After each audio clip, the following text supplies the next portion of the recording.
సాధు సంతులకి, కార్యవర్గ సభ్యులకి, కార్యకర్తలైన మీ అందరికీ కూడా ముందుగా మంగళాశాసనాలు చేస్తున్నాం.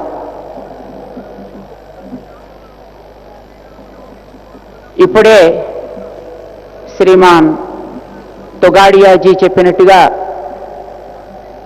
ఇది ఒక ఉత్సవాన్ని చేసుకునే కార్యక్రమంలాగా మనం జరపటం లేదు. కర్తవ్యాన్ని, ఇంతవరకు జరిగిన దానిని, ఎందుకు విహెచ్పి ఆరంభమైందో, అది ఎంతవరకు తన కార్యాన్ని నెరవేర్చగలిగినదో, ఇంకా జరగవలసినది ఎంత ఉన్నది అనేదాన్ని ఆత్మావలోకనం చేసుకునే, తద్వారా సమాజం యొక్క, పెద్దల యొక్క ఆశీస్సులని అందుకునే ఒక సంకల్పంతో ఈ కార్యక్రమాన్ని ఆయోజన చేశారు అని మేం భావిస్తున్నాం. 1964వ సంవత్సరంలో విశ్వ హిందూ పరిషత్ ఆవిర్భవించింది. ఇప్పటికి 50 సంవత్సరాల కాలం పూర్తయింది. ఆ వేళ ఆవిర్భవించడానికి దారి తీసినటువంటి పరిస్థితులని ఈనాడు వేసుకొని రాబోయేటటువంటి కాలానికి చేయాల్సిన కార్యాలను కార్యకర్తలుగా ఈ మంచి మీద ఉండేటటువంటి పెద్దలు, దానికి సంబంధించినటువంటి శ్రద్ధ కలిగిన సామాజికులంగా మనం చేయాల్సినటువంటి కర్తవ్యాన్ని ఒకసారి ఆలోచన చేసుకోవడం ఈ సందర్భంగా మన బాధ్యత.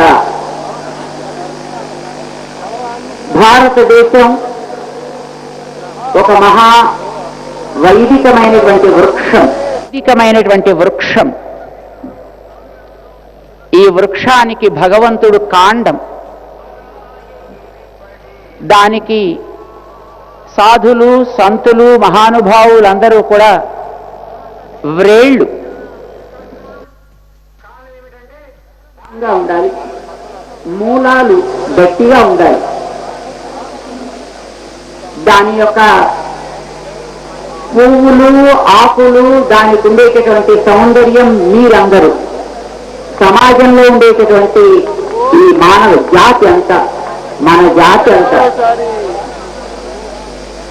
దీనిలో ఎన్నో రకాలైనటువంటి సంప్రదాయాలు ఉన్నాయి, ఎన్నో రకాలైనటువంటి ఆచార పద్ధతులు ఉన్నాయి.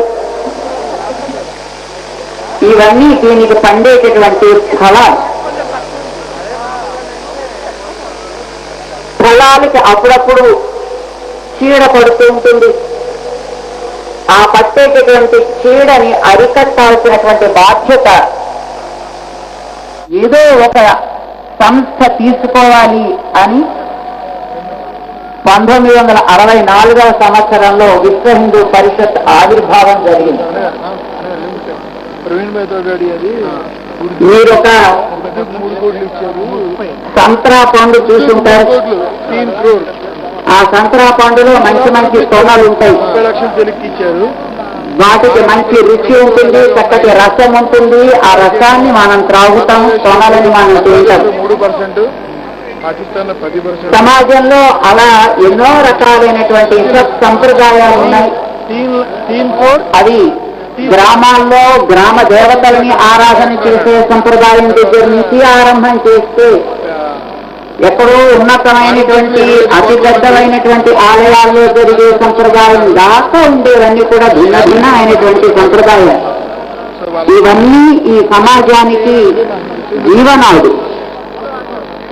అవి వ్యక్తులలో ఉండేటటువంటి ధర్మాన్ని, అంటే ఆచరణని, వ్యక్తులలో ఉండే విశ్వాసాన్ని, వ్యక్తులలో ఉండేటటువంటి మానసిక స్థైర్యాన్ని, పరస్పరము వ్యక్తికి ఉండాల్సినటువంటి అవగాహనని సన్మార్గంలో నడిపించడానికి ఏర్పడ్డ సంప్రదాయం. అయితే ఇలాంటి వాటిని అన్నిటినీ కూడా ఒక చోట జాగ్రత్తగా బలహీన పడకుండా కాపాడటానికి ఏదైనా ఒక మంచి మనం తయారు చేయాలి అని ఆ సంతరా పండులో ఉండేటటువంటి తొనరని కాపాడేటటువంటి పైన ఉండేటటువంటి ఒక తొక్కలాగా ఈ విశ్వ హిందూ పరిషత్ అనే ఆర్గనైజేషన్ ఏర్పడింది. అప్పట్లో ఉండేటటువంటి పెద్దలు గోల్వాల్కర్జీ, తిమ్మయ్యానందజీ మొదలైనటువంటి పెద్దలు దీన్ని ఆరంభం చేశారు 64.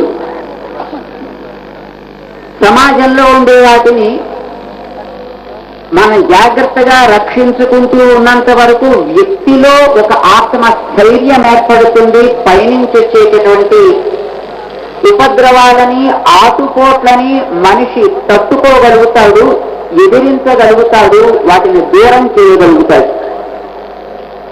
మానసికమైనటువంటి బలహీనత వ్యక్తిలో ఏర్పడితే బయట నుంచి ఎన్ని రకాలైనటువంటి రక్షణ కలిగించినా ఆ వ్యక్తి నిలబడదు.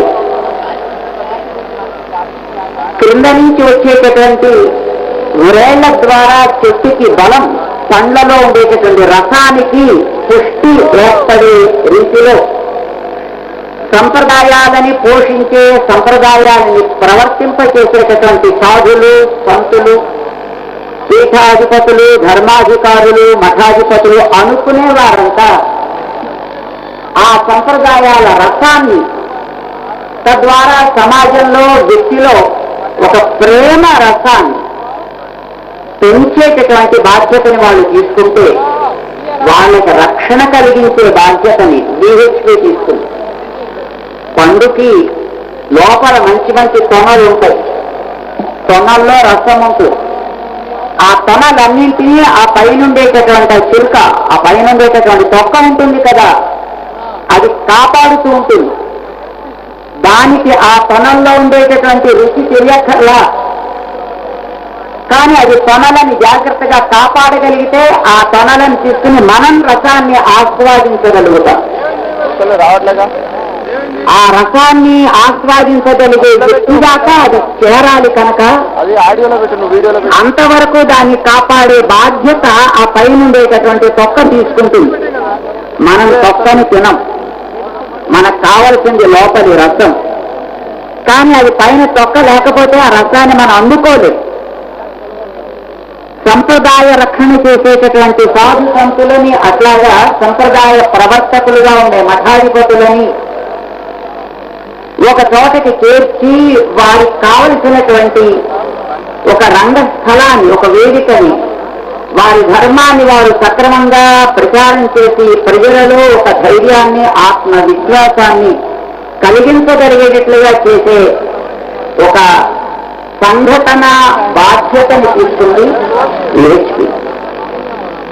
ఆ రకంగా అప్పటి నుంచి ఇప్పటిదాకా ఎన్నో కార్యక్రమాల ద్వారా దీనిని సాధించే ప్రయత్నం చేస్తోంది. ధర్మాచార్యులు అనుకునే వారందరినీ ఒక వేదిక మీదకి తీసుకురావడం అంత సులభమైన పని కాదు.